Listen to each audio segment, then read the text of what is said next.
दोस्तों आज के वीडियो में 4 ऐसे पेड़ पौधों के बारे में बात करेंगे जिनके पत्ते कॉन्स्टिपेशन यानी कब्ज को दूर करने में बहुत ही कारगर है। वो 4 पेड़ पौधे कौन से हैं, उनमें कौन कौन से गुण पाए जाते हैं, कैसे ये पत्ते कॉन्स्टिपेशन को दूर करते हैं, इसके क्या साइड इफ़ेक्ट हैं, कब लेना चाहिए, कितनी मात्रा में लेना चाहिए, इससे संबंधित सारी जानकारी आज के वीडियो में शेयर करने वाले हैं। दोस्तों जानकारी अगर आपको हेल्पफुल लगे तो इस जानकारी को ज़्यादा से ज़्यादा लोगों तक शेयर करिएगा। दोस्तों आज के समय में हम कुछ भी बीमारी हो जाती है छोटी बड़ी, तुरंत अंग्रेजी दवा का सहारा लेते हैं। हर एक अंग्रेजी दवा का दोस्तों बहुत ही ज़बरदस्त साइड इफ़ेक्ट होता है। तो जहाँ तक हो सके हमें अंग्रेजी दवाओं से बचना चाहिए। कुछ घरेलू नुस्खे और आयुर्वेदिक दवाओं का पहले सहारा लेना चाहिए। तो चलिए एक-एक करके उन 4 पेड़ पौधों के बारे में जानते हैं। दोस्तों पहला पत्ता है वो है सेना का पत्ता, सेना लीफ। दोस्तों इसमें पाया जाता है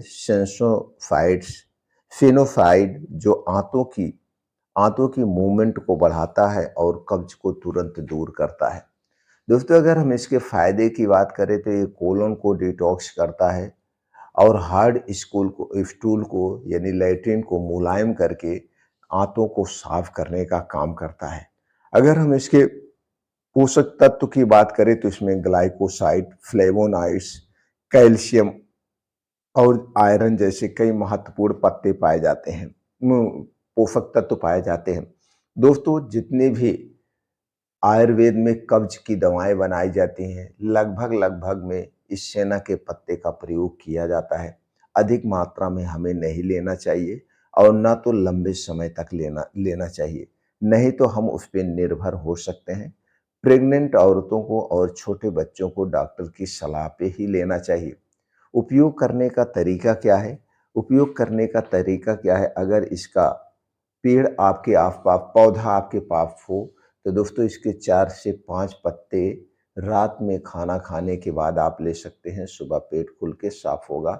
इस तरीके से इसका प्रयोग कर सकते हैं। दूसरा है दोस्तों जो सबके घरों में पाया जाता है, वो है तुलसी का पौधा। दोस्तों तुलसी के पत्तों में eugenol, vitamin A, C, zinc जैसे महत्वपूर्ण पोषक तत्व पाए जाते हैं जो आंतों में जमा टॉक्सिन को साफ करने में मदद करते हैं, उन्हें क्लीन करते हैं और गैस्ट्रिक जूस को बैलेंस करते हैं। जो गैस्ट्राइटिस होता है उसके जो जूस बनते हैं उसे बैलेंस करता है। इसके अलावा आंतों में जो सूजन है, सूजन को कम करता है क्योंकि तुलसी के पत्तों में एंटी इंफ्लेमेटरी, एंटीबैक्टीरियल गुण भी पाया जाता है। तो लेना कैसे है दोस्तों? तो रात में खाना खाने के 1.5 से 2 घंटे के बाद 5 से 6 तुलसी के पत्ते आप लेकर के चबा-चबा के आप खा लीजिए और ऊपर से आप ऐसा भी कर सकते हैं और ऊपर से थोड़ा-सा गुनगुना आप पानी पी लीजिए तो भी आपको फ़ायदा मिलेगा। तो दोस्तों या तो रोज़ सुबह खाली पेट भी आप इसका 5 से 6 पत्ते लेंगे तो अगले दिन आपका पेट खुल के साफ़ होगा, इसका कोई साइड इफ़ेक्ट नहीं है, इम्यूनिटी को भी स्ट्रॉन्ग करता है। अब अगर हम इसके नुकसान की बात करें तो अधिक मात्रा में खाने से एसिडिटी और डिहाइड्रेशन हो सकता है। तो दोस्तों इसलिए लिमिट मात्रा में ही लेना चाहिए। अगले पौधे की बात करें तो दोस्तों जो आपके आसपास है वो करी का पत्ता। दोस्तों इसमें कई ऐसे पोषक तत्व पाए जाते हैं जैसे आयरन, कैल्शियम, फास्फोरस, फाइबर और एल्कोलाइट्स जो हमारे शरीर को कई और फायदे देते हैं। और दोस्तों ये लीवर को साफ करने में, डाइजेशन को स्ट्रॉन्ग बनाने में बहुत ही मददगार है, कॉन्स्टिपेशन को भी दूर करता है। तो क्या लेना कब है? रात को 8 से 10 करी के पत्ते खाने से दोस्तों आंतों की बढ़िया से सफाई हो जाती है और इम्यूनिटी को मजबूत भी बनाता है। बस इतना करना है, अधिक मात्रा में नहीं लेना है। अगर आप अधिक मात्रा में लेते हैं तो लूज मोशन हो सकता है। तो दूसरा और तरीका है, अगर आप हमेशा कॉन्स्टिपेशन के शिकार रहते हैं तो दोस्तों आप इसकी चटनी अपने डाइट में शामिल कर सकते हैं। इसकी चटनी बहुत ही अच्छी लगती है।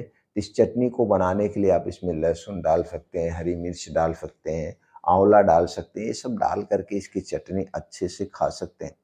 अगला जो पत्ता है दोस्तों वो है अर्जुन का पत्ता। अर्जुन का जो पेड़ होता है, इसके जो पत्ते हैं बहुत ही फायदेमंद हैं, क्योंकि इस पत्तों में पाया जाता है टैनिन्स, कैल्शियम, मैग्नीशियम और कई ऐसे एंटीऑक्सीडेंट पाए जाते हैं जो कि दोस्तों आंतों को साफ करने में मदद करते हैं। दोस्तों इसके साथ साथ ये लीवर को डिटॉक्स भी करता है और हार्ट को हेल्थी रखता है, इम्प्रूव करता है। दोस्तों रात को 2 से 3 पत्ते चबाकर पानी पी लें, तो सुबह आपका जो है बाउल मूवमेंट ईज़ी हो जाता है, पेट खुल के साफ हो जाता है। अगर हम इसके नुकसान की बात करें तो दोस्तों बहुत ज़्यादा मात्रा में लें, कॉन्स्टिपेशन के बजाय डिहाइड्रेशन हो सकता है, इसलिए अधिक मात्रा में ना लें। तो ये पेड़ पौधे थे, इनके पत्ते कब्ज को दूर करने में काफ़ी मददगार हैं। इसके अलावा सबसे पहले हमें ये जानने की ज़रूरत होती है कॉन्स्टिपेशन होता क्यों है? कब्ज होती क्यों है? कब्ज होने के बहुत सारे कारण हैं। तो एक तो दोस्तों गलत दिनचर्या, गलत खान-पान, उसके बाद निष्क्रिय जीवन शैली। दोस्तों कुछ योगा, एक्सरसाइज ना करना, काम ना करना, इससे आंतों का मूवमेंट नहीं हो पाता है।